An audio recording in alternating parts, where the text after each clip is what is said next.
In this lecture, we're going to continue our discussion of simple linear regression that we started in the previous one. Okay, so this is, I believe, the last thing that we talked about. So we created the scatter plot, right? We are using the R function plot, and we have to supply this function with couple of parameters, right? What should be along the x-axis? We chose the predictor to be the mileage, and what should be along the y-axis, and we chose the target to be the price. Okay, so I can see that overall trend is going down, right? Mileage goes up, price goes down, and it does look like I could draw a straight line cutting through the imaginary center of this cloud of points, and this straight line should have a negative slope, right? So okay, so now I'm going to actually build the linear model or simple linear regression. This is done by a built-in function in R, and the function is LM. LM stands for, well, literally linear model. And just like I did in the ANOVA lecture, if you remember a couple of lectures ago, we discussed analysis of variances, right? So I performed the ANOVA test, and the results are recorded into the variable, right? I'm going to do exactly the same thing over here. So I will call my variable that will hold my linear regression model. I'm going to give it a long and descriptive name, something like simple linear regression model, something like this. Okay, all right, and again, like I said, I'm using the function LM, stands for linear model, and the very first thing that I have to provide the function LM with is what is my target and what is my predictor. In this case, I'm going to have a single predictor, right? Because it's a simple linear regression model to predict the price of the car, I'm using the mileage of the car. So this is how I'm going to specify my x and y for the model. Okay, I'm gonna say price. That's one of my columns, right? That's my target. I'm gonna say tilde and mileage. All right, and that's how I specify the model. So the first one always comes the target. That's my target price. And after that, I have a list of my predictors. Well, in this case, there is only one predictor. So, and tilde basically says that I'm trying to model the price as the linear function of the mileage. That's basically how to interpret that that form of record. Okay, and of course, like if I run this line right here, it's not gonna understand it, right? It's gonna say, well, price. This thing that you're referring as the price, where is that? Okay, so I have to specify, and the same thing was happening in ANOVA function, if you remember. Well, it was the function AOV, right? Analysis of variances, right? So I specified my response or values, right, versus the column that contained all the indicators. Which population the observation came from, the value came from, right? And after that, I specified what is my data source, right? So exactly the same I have to do here. So from that standpoint, LM function works similarly with to AOV function, analysis of variances, right? So I have to say, and for the data source, go ahead and use my data set, data frame, right? Which is called cars underscore data, okay? So it's as simple as that. It's a linear model predicting price, the function of the mileage, and use the data, cars data. And of course, it goes without saying, kind of by default, that both columns, price and the mileage, must be present inside the cars data, right? Okay, so I'm going to run this line. And after that, just like what I did for AOV function, I'm going to ask for the for the model summary. So I'm going to say, show for me summary of my simple linear regression model, like this. Okay, and here's my model summary. All right, so let's take a look at a couple of important things from here. Okay, Important thing number one. Remember when I kind of started looking at this problem, what I wanted to do is create model like this: y equals mx plus b, right? Slope times the variable plus the intercept. Well, specifically, my model should be in this form. Price of the car is m times the mileage, right? Because x predictor is the mileage. So the slope times the mileage plus b. So bottom line is that I want to find out the value of the m, the slope, and the value of b, the intercept. Both of them can be found in my output from the function summary, okay? And both of them are listed in the column estimate. So these are estimates of my slope and my slope right here. Oh, this is intercept, right? Of my intercept right here, and the slope m there. Why does it say intercept? Well, because just like always, right? Remember, pretty much all this time in all the previous lectures we discussed that what statistics is trying to do is to predict the properties of the population, such as mean, right, of the population, or the actual proportion of certain response in the entire population, based on the sample. So you collect a sample, you're going to get x bar, right, sample average, and we know that x bar is going to be different from the actual mean, right? So x bar, we called it a point estimate of the mean mu, right? Same thing here. I'm sure that if I collect the data on millions of Ford Focuses, right, I'm going to be able to get a linear model going on, regression, the actual slope and the actual intercept that applies to all the cars. Well, I don't have all the cars data. This is a sample, right? This is 100 cars, not much actually. So therefore the slope and the intercept that I'm going to get is just an estimate of what the actual slope and the actual intercept look like if I had the data on all Ford Focus cars that are out there, okay? But I don't, so therefore this is just an estimate, okay? So therefore I'm looking at the following model. In order to calculate the price of the Ford Focus, right, let me rewrite that. Let me write b first, this intercept, right? 17, and again, remember, all prices in this data set are in thousands of dollars, and all mileages are in thousands of miles, right? So 17.249, I'm going to round it, 17.249, and the intercept, the slope is negative, right? As we expect, because if you look at this scatter plot, and imagine a straight line being kind of fitted into these points, it will have negative slope, right? It's down going trend line. So minus 0.06686 multiplied by the mileage, right? This is quite literally the main output of my model, okay? This is the equation that allows me to predict the price of the car as long as I know the mileage. Let me illustrate how that works.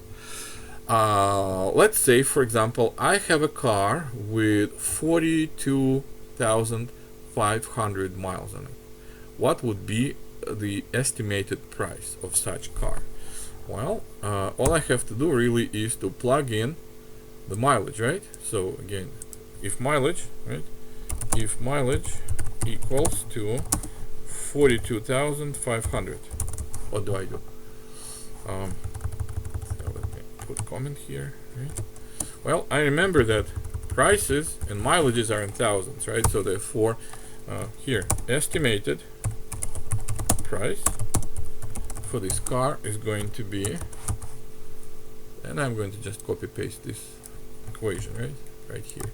So the price for such car is going to be slope, intercept minus 0.06686 times the mileage, and the mileage I have to plug in the value, right? But since it's in thousands of miles, 42,500 corresponds to 42.5, right? Simple as that. And when I run this simple calculation. Let's see what the price is. The price for such car, as you can see, estimated price, and that's again a point estimate, right? Is going to be $14,407. That's what this number really means. 14.4 of $1,000, right? $14,407. And you can kind of guesstimate it right here, right? So 42,000 miles is 42.5 is somewhere. It's kind of actually it's the midpoint, right? Midpoint between 40 and 45. So 14.4 is somewhere around here. So the line would be, oh, you know what? Let me go ahead and plot the line. So instead of me just trying to pinpoint the imaginary point on this scatter plot, let me just go ahead and show you how I can take this line right here, okay, and put it on the same graph. It's actually very easy to do. So immediately after I got my model right here, I can add the straight line corresponding to my linear model to this plot. All I have to do is run the command AB line. It will add the line to my existing plot, and AB line corresponding to my simple linear regression model. And if I run command like that, there you go.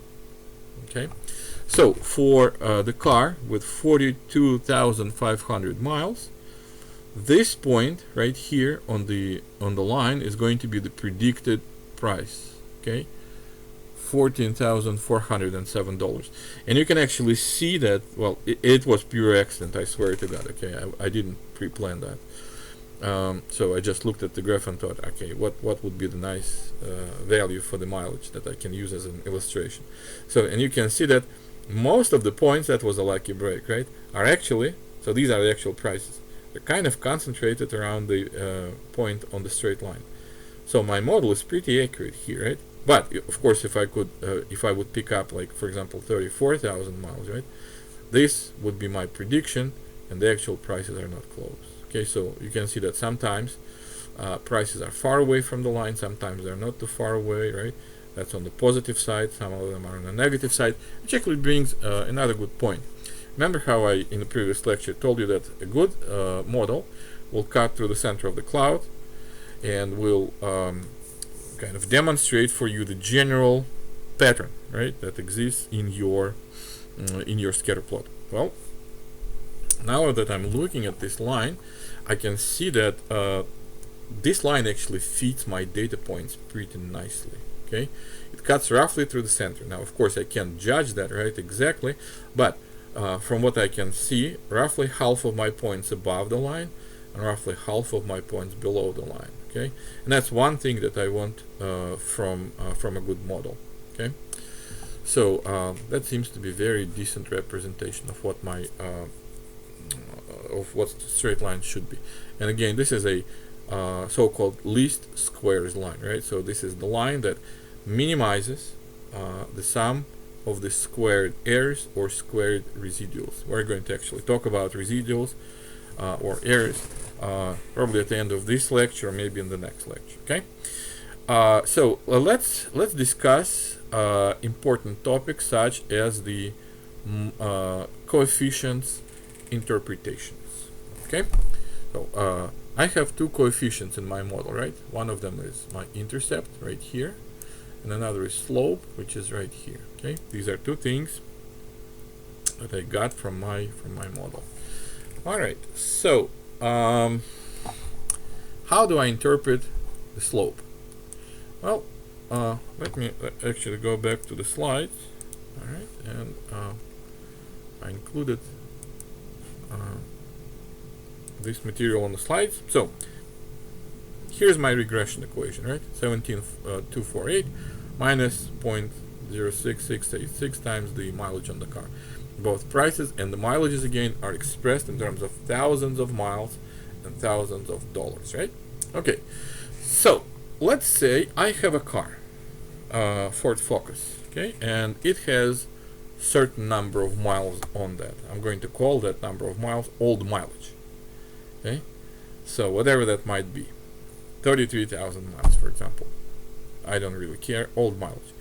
So now I increase, I drive my car a little bit more, okay, and my old mileage, the measure goes up from old mileage to old mileage plus 1.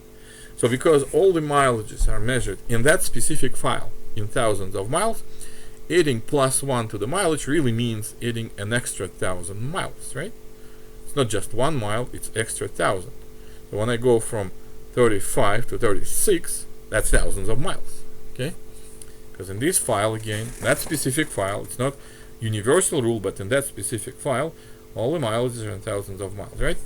So question is, okay, so now that my mileage has changed, how did my price change? So here's what I can do. My new mileage is old mileage plus 1, right? So to calculate the new price, all I have to do is plug in the new mileage into this equation, right? So there it goes. 17.248 minus, here's my slope, 0.06686 times the mileage on the car, which is old plus 1. That's extra 1,000 miles, right? And now I distribute this parentheses, right? So 17 minus 0.06686 times the old mileage right here. And from this plus 1 multiplied by the slope, I get minus 0.06686. So this is my slope, right? Multiplied by 1. Alright, so now let's take a look at this combination right here that I put in the red frame. Okay, that actually is precisely old price, right? That corresponded to my old mileage. If I plug in old mileage to this equation, that's what the old price would be. So the price before, when I put an extra 1,000 miles on my car, right? So therefore my new price is the old price minus that. And this is exactly my slope, right?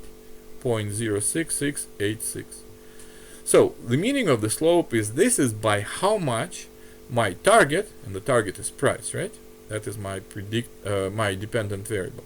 Okay, that's by how much my target variable changes if my predictor, which is mileage, is increased by 1 of whatever. Okay, in that case specifically plus 1 means extra 1,000 miles on the car, right? So if I drive the car extra 1,000 miles, the price goes down by 0.0668 of what? Because all prices are measured in thousands of dollars. That's 0.0668 of 1,000 of dollars. Well, how much is 0.06686 of 1,000 of dollars? That is actually $68. So if you multiply that by 1,000, right?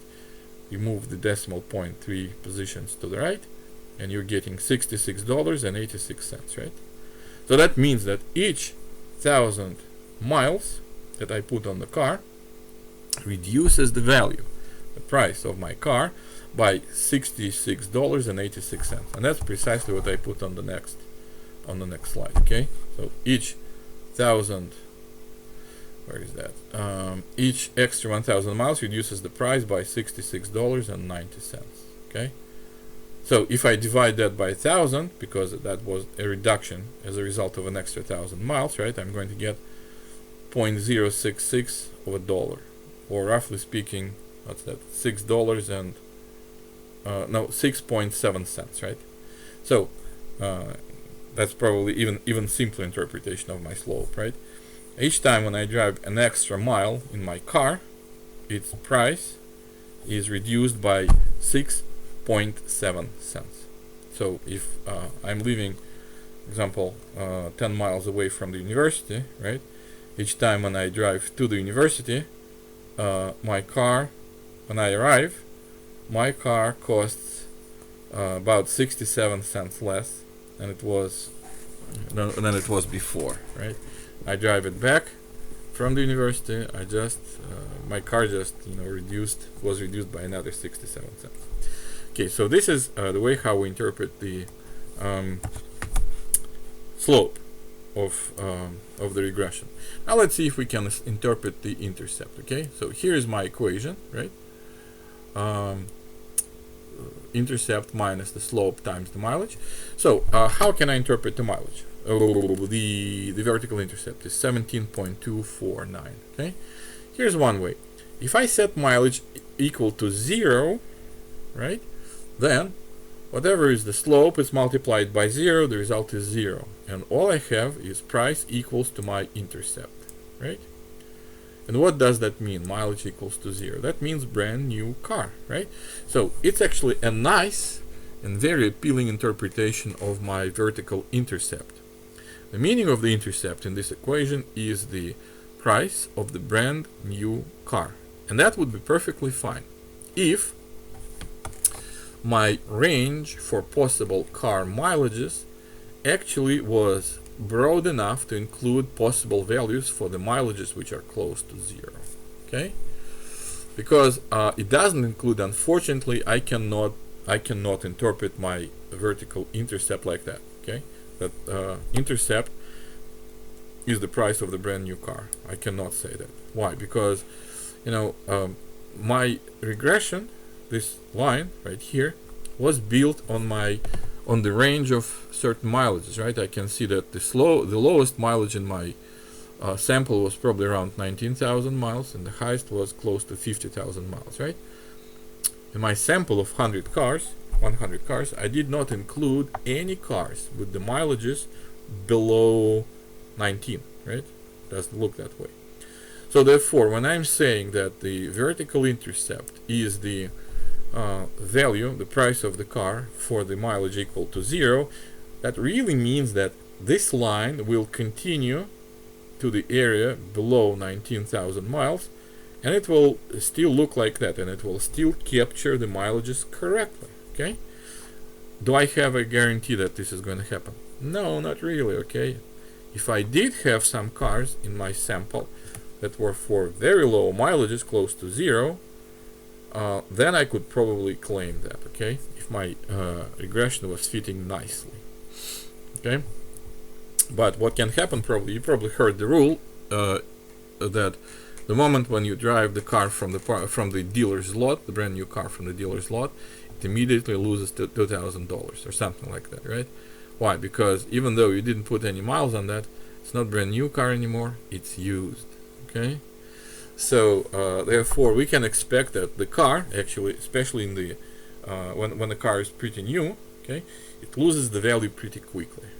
So therefore what we can expect is, if we collect more data about different cars, their prices and the mileages, right, as we get to the newer and newer cars, their prices tend to accelerate higher. So it's not going to be exactly a straight line like that. It's going to kind of start to bend towards higher price ranges. Okay, that's probably what we can expect. So therefore, if I continue this straight line and claim that wherever it hits the vertical axis is the price of the brand new car, probably not true. Okay, because like I said, if you collect data on the cars with lower mileages, it probably will not stay like this straight line. It will probably start to go up quicker. All right, and that is exactly the reason why this number, the vertical intercept 17.249, I cannot interpret as the price of the brand new car is $17,249. Okay, simply because my regression was built for this range of prices between about 19 till about 50. Okay, and what happens outside of these limits, I don't know.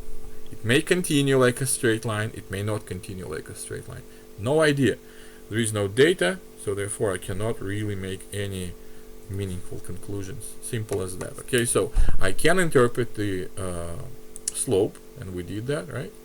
It's the car, every extra mile that you place on the car reduces the value by about 6.7 cents. Okay, but oftentimes, not always, but oftentimes, when your data set does not include 0, right, for the mileages in this case, then you cannot interpret the vertical intercept as that's the value of my target when my predictor equals to 0, right? Simply because, well, it's built for a different region. You don't know what happens around x equal to 0. Maybe you're right, maybe you don't. You're not right. So therefore, nobody really knows. Okay, so this is as far as interpretation of the coefficients of the model is concerned. Okay, so now let's discuss, is that a good model? And what do I mean by good? Of course, I want my model to be nice and predict prices pretty nicely, right? Okay. So first of all, let's discuss the following interesting question. Okay, before we even get into the discussion of the accuracy. Uh, as I look at the slope in this model, 0.06686, it looks pretty low number to me. So I'm thinking to myself, this slope is pretty low, close to 0, right? So the straight line is relatively flat. Okay. So therefore, is that a significant relationship? Is that a statistically significant relationship between the car prices and the car mileages? So in other words, could it be that I have received this nice regression equation purely by accident, and just because my sample is random, and I picked 100 cars in such a lucky way that they formed this nice linear relationship and I got this regression? But could it be that my slope for the regression equation, I could replace that slope with 0 and the model will not suffer all that greatly? Okay, so in other words, could it be that this value, minus 0.0668, was obtained purely by chance, even though it could have been 0? Okay, so here is what I'm going to test, right? I'm going to test the following hypothesis. So this is basically how we are going to evaluate if this variable, the predictor variable, mileage, is important and statistically significant predictor that is linked with the prices. Okay, so it's not an accidental correlation, but it's rather, the indication that yes, the relationship does exist. Here's what we're testing. Our null hypothesis is going to be the following: relationship. I'm going to first write it out in plain English. Okay, relationship between mileage and price does not exist. So in other words, and let me exist as the function. Okay, hold on. I'm going to put that as a comment here. All right. In other words, the picture that I got is a freaky accident, statistical accident, so to speak. Okay. So in actuality, there is no relationship between mileage and the price, and therefore knowing the mileage really doesn't give me any info to predict the price. Okay, and obviously alternative is always opposite to the null, right? H1 is there is a statistical relationship.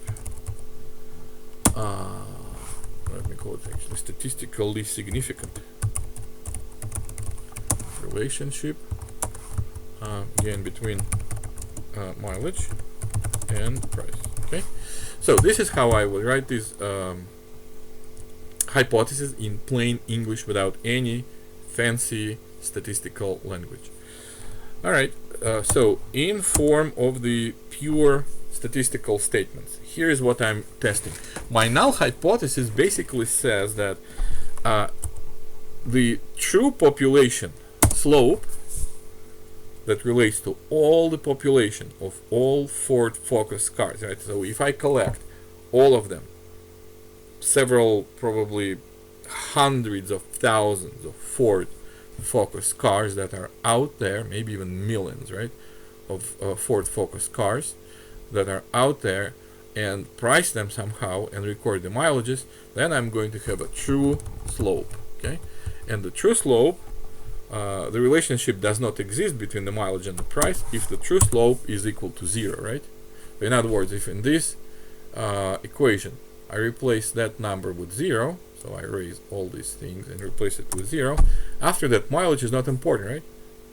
One car can have high mileage or low mileage, doesn't matter because you multiply it by 0, so the price is not going to change, right? Mileage changes but price stays the same. So if the relationship between the mileage and the price doesn't exist, that means that the true slope of the relationship is 0. Okay, and the alternative, of course, is going to be, so this is my null, right? H0 hypothesis number 0. So hypothesis number 1 is that no, the true mileage, the true slope for the entire population is not equal to 0, right? So therefore there is actually a relationship. Okay, so this slope in the equation, I don't know what that value is, so my estimate, right, from my output from the LM function is 0.06686, right? But it could be something else. I don't know the actual value, right? So this is just what I estimated from this sample. That's it. So whatever the true slope is, it's not equal to 0. That means that there is slope in this equation, and you multiply it by the mileage, it will change the result, right? So mileage will affect the price. And that's what basically means that there is a statistically significant relationship between the mileage on the car and the dollar price of this car. So that's what I'm testing, ladies and gentlemen. Okay, this is how I test if the predictor is significant for the model, or maybe it's just, you know, accidental part of my model, and if I throw it away, it will not basically it will not affect anything in a significant way. All right, so what do we do each time when we have hypothesis? Of course, we're looking for the p-value, right? Where do I find p-values? It's in the output. Okay, so far we used the first column of the linear model summary, right? And that's estimates. It gave us the vertical intercept and the slope for the variable mileage, right? If you look at the last column, which says probability of greater than the absolute value of t, that's actually a two-tailed test, okay, two-tailed t-test that is performed. So we're not going to get into the nitty-gritty of how this test is performed. Again, remember our discussion earlier about how do we use statistics as business graduates. Statistics is a tool, okay, and it's like driving a car. I mean, no pun intended. It's also about example about cars, but driving a car, right? To drive the car, you do not need to know the internal workings of the combustion engine or transmission, right? Or how you know, how your steering works, right? You have to have a skill to drive the car, right? You have to know when to turn, when to accelerate, when to decelerate, that kind of stuff, right? But how the car works inside, you don't need to know. Same thing here. Okay, statistics is just a collection of tools that can be used to address business questions or biological questions or psychology, right? Statistics actually has a lot of applications in a lot of different disciplines. It's a very powerful tool. The entire field of medicine and pharmaceuticals is built completely and exclusively on statistics. Well, of course there is biochemical research as well, but at the end of the day, when we came up with a drug, it's the statistical analysis that will tell you is the drug effective or not. So therefore we're not going to look at the nitty-gritty of how this test is performed, how this p-value, probability greater than absolute value of t, exactly is computed. All we have to do is use this p-value, okay? And since I'm testing hypothesis about the slope for the predictor variable mileage right here, right? Then what I need to do is pick up the p-value that corresponds to my predictor. There it is, okay? Predictor is mileage, and the p-value is right here. It says actually, it doesn't even give me the value. It says it's less than 2e minus 16. We discussed what that means, right? 2e minus 16 really means 2e minus 16 really means this. 2e minus 16 equals point, and after that I have 15 zeros and after that I have 2. Okay, so it's a ridiculously small number. All right, so my p-value, therefore, so this is my p-value, right? I'm going to replace that p-value is that. Okay, so what do we do with p-value like that? Well, let's use again 5% significant. Remember when we discussed how we test a bunch of numbers for normality, right? We decided that we're going to look at the histogram and kind of visually assess the distribution, right? Shape. If it's well-shaped, nice-looking distribution, we're going to say, yep, it looks normal. But also, we decided to use Shapiro-Wilk test in order to check for normality using the rigorous statistical hypothesis testing, right? And we decided that each time when we test Shapiro-Wilk for normality, we're going to use 5% significance. Let's do the same thing exactly over here as well, okay? Each time when I evaluate if a variable significantly related to some other variable, so in other words, what exactly we're doing right now, let's again use 5% significance level, the standard value of significance for the test. Okay, so, but in this case it doesn't really matter, right? I could pick 1% or 5% or 10%, doesn't matter because p-value is so small, it's less than any of them. So what do we have? Well, if p-value is low, we reject the null in favor of alternative. And what does my alternative says? My alternative says that the true relationship exists between my predictor mileage and the target price, right? So therefore, the true slope of the simple linear regression is not equal to 0, right? So therefore, I cannot throw mileage, my predictor mileage, out of the equation, okay? It has to stay. So therefore, this equation right here, okay, it mileage cannot, this slope cannot be changed to 0. All right. So mileage is significant predictor, statistically significant predictor. Okay, this is an important predictor. Kind of heads up what we're going to do in probably not the next lecture, but lecture after that. We're going to start looking at more complicated case, which is called multiple linear regression. I told you that before. And multiple linear regression basically assumes that you have multiple predictors, not just single x like we have in this case, mileage, right? But more than one predictor. But truth is that not all predictors are good. So typically, good practice when I'm building the linear model for certain target variable, right?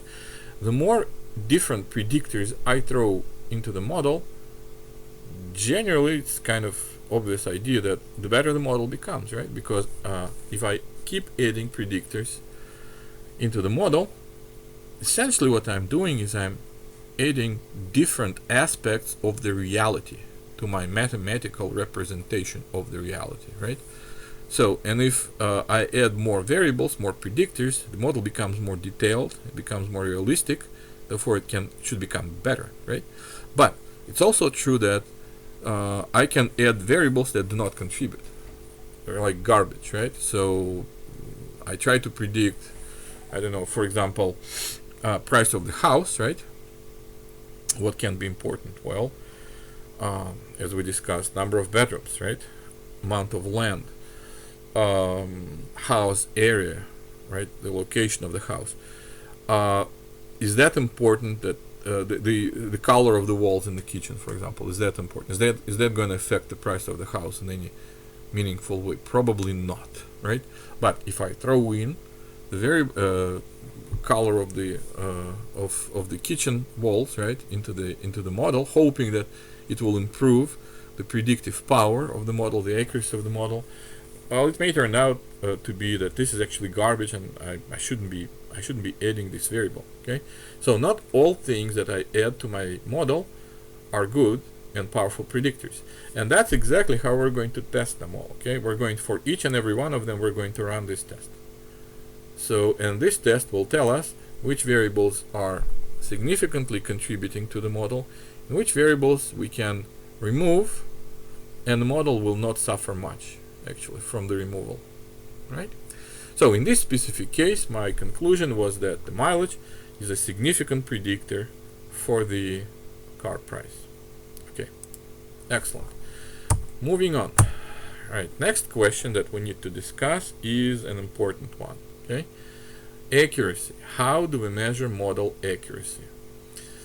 All right, with linear regressions, whether it's simple, like in our case, or it could be multiple linear regression when you have multiple predictors. Hands down, probably the most widely accepted and traditional way how we evaluate model accuracy is something called R squared, or also called coefficient of determination. So let's discuss what that is. Okay. Oh, by the way, something that I wanted to do before, but it kind of slipped my mind, right? Should have done that at the beginning. Remember our discussion about the correlation in the last lecture? Here's what I want to do. Okay, I want to find out how strongly are the car mileages correlated with car prices. Remember when we looked into that in the previous lecture at the very beginning, we said that every time when you have X and Y and we have mileage and price, right, you can calculate a coefficient of correlation between two variables, right? And we even came up with informal schema of classifying what is a good correlation, what is not so good correlation. So how about in this case? I completely forgot to look into that. So let's actually take a look. And I believe the correlation is calculated in R by using the function COR, COR, okay? Compute the covariance correlation. Okay, so that's the function, okay? COR, and I have to provide the function, the correlation function with X and the Y, okay? And it doesn't really matter, I'll show you, it doesn't really matter in which order you're going to provide these things. The coefficient of correlation is going to be the same. So I'm correlating X, which is what? My car's data, and the column price with car's data, and the column is mileage. So when I run this line, it says that the correlation coefficient is minus 0.805. Well, the fact that it's negative, it's not very surprising, right? Remember when we discussed coefficient of correlation, we said that it ranges from -1 to +1. What's the difference? -1 is for negatively related variables, right? Such that X goes up, Y goes down. That's exactly what we have here, right? When your mileage goes up, the price goes down. So mileage and price, we knew that from the scatter plot actually. Mileage and the price are negatively correlated, so the minus sign is not a big surprise, okay? And I promised you to swap them and show that it gives me the same result, right? So now let me cut this one. So how about I correlate mileage with the price instead of price with the mileage, okay, like this. And when I run that, you can see that it's the same coefficient of correlation. So in other words, if I swap the axes, X and Y, vertically instead of price I have mileages, and vice versa, right? It's still the same coefficient of correlation. Doesn't matter how you plot them, it's a measure of how strongly they are related, right? So according to our informal way to classify, remember when we discussed 3 different ways, right? What did we say? That if the coefficient of correlation is between -0.3 to +0.3, it's close to 0, and we call it weak. If it's from 0.3 to 0.7, on the plus or minus side, we're going to call it moderately correlated case, right? And if it's above 0.7 or below -0.7, so closer to plus or minus 1, in this case we're going to call correlation strong. So what do we have here? 0.8. 0.8 falls between -0.7 to -1, right? It means that mileages and car prices are strongly negatively correlated. Okay, there is a strong correlation. So therefore mileage is a strong predictor of the price. And that's why probably one of the first things when you're buying a used car, one of the very first things that you ask is how much is the mileage on the car, because boy, that basically drives pretty much well, that and a couple of other things probably drives the price a lot. Okay, so that was just kind of a comment on the side, but it's not unrelated to what I'm about to tell you in the next 5 or so minutes. Okay, so we were discussing how do we assess if the model is good or not so good. Well, one way how linear regression models are judged is something that's called coefficient of determination, or also called R squared. Okay, also called coefficient of determination. Okay, so now I'm going to swap actually to the lectures and show you, because it's going to require me to show you the phrase, certain phrase from the lectures. Okay, so this, yeah, coefficient of determination right here. So, coefficient of determination essentially measures how good your model how good is your predictor, how good your predictor is predicting the target. Okay, the strength of your predictor. So, here is the standard interpretation of the coefficient determination. So I'm going to read this thing and it will not make any sense. So the coefficient of determination gives you the proportion of the variation for the dependent variable y, target, right? That can be explained by the variation of independent variable x, the predictor. So it's percentage of variability in your target that can be explained by and attributed to the variability in your predictor. Okay, so, and in case of the simple linear regression, it's very easy. That should be a different actually. So let me switch that to times. So it's R squared. Okay, so the way how you, and this is R squared, that's a coefficient determination. The way how it's computed for the simple linear regression only is you take your coefficient of correlation and square that. Okay, so let me illustrate that. So I'm going to go back. So here I'm going to actually say that this is R, right? This is my coefficient of correlation. So when I take R and calculate R squared, I'm going to get the value object R not found. What, are you kidding me? I need to run this line probably, right? R, now object R should be found. Yes. What does it say? 0.648293. So, and this is my R squared. Okay, so this is what we call capital R squared.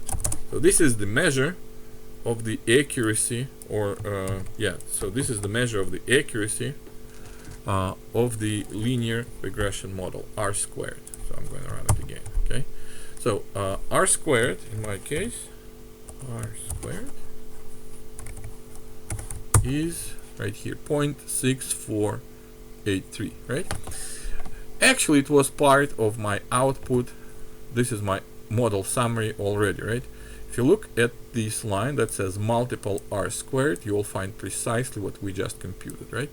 So I took the coefficient of correlation, squared the coefficient of correlation, and I got my R squared. Okay, 0.6483. Now again, this way it works only for simple linear regression. Simple reason is the following. Okay, in my simple linear regression there is only one correlation, right? Because there is one x and one y. So correlation between two variables. When I have multiple regression, I have one y but a bunch of different x's, right? So I can calculate a bunch of different correlation coefficients. So which one do I square? Or do I square all of them? And then what do I do? Add them together? What? So the way how adjusted R, the way how multiple R squared is computed for multiple linear regression is different from the simple linear regression. So this formula, when you take coefficient of correlation, square that, and you got multiple R squared, that works only for simple regression, but not for multiple. And coming back to the interpretation, okay? Remember, we just I just read for you the phrase from the slides, right? How do we interpret the value of the R squared? The interpretation is like that. R squared gives me the percentage of variation in my target variable y, which can be attributed and explained by the variation in the predictor variable x. Now, this is a confusing phrase, right? So let me put that exactly same interpretation in the context of this problem specifically, right? So how do I interpret the R squared for that problem precisely? So this one right here. Okay, so this r squared tells me that all cars have different prices, right? So in my case, the price range was from 13,500 to 16,500, right? And the mileages also are different. That was from 19 roughly to almost 50,000 miles, right?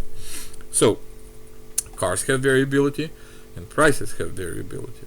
Okay, so this value r squared tells me that 64.8% of the variability in the prices of the cars is due to the fact that mileages have also variability. Okay, so variability in mileages can explain about 64.8% of the variability in prices from one car to another car.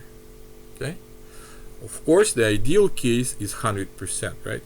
So if my R, coefficient of correlation between mileages and prices, would be 1.0, well actually negative, right, because it's negatively sloped, negatively 1.0, then that would be perfect linear relationship, right? It's the best case scenario. Now you will never see anything quite like that in reality, but that would be the best case, right? So if I would square my coefficient of correlation, then it would be perfect 1.0, right? How would I interpret that? 100% of the variability in car prices is due to the variability in car mileages, right? So that means that car mileages single-handedly, by itself alone, explain everything about car prices. Okay, so that would mean that I can predict the price of the car precisely, if I know the mileage, right? That's ideal case. That's the best case scenario. Now the worst case scenario. What if my coefficient of correlation was 0? So in other words, I wouldn't have the scatter plot like that, nice and pretty looking, right?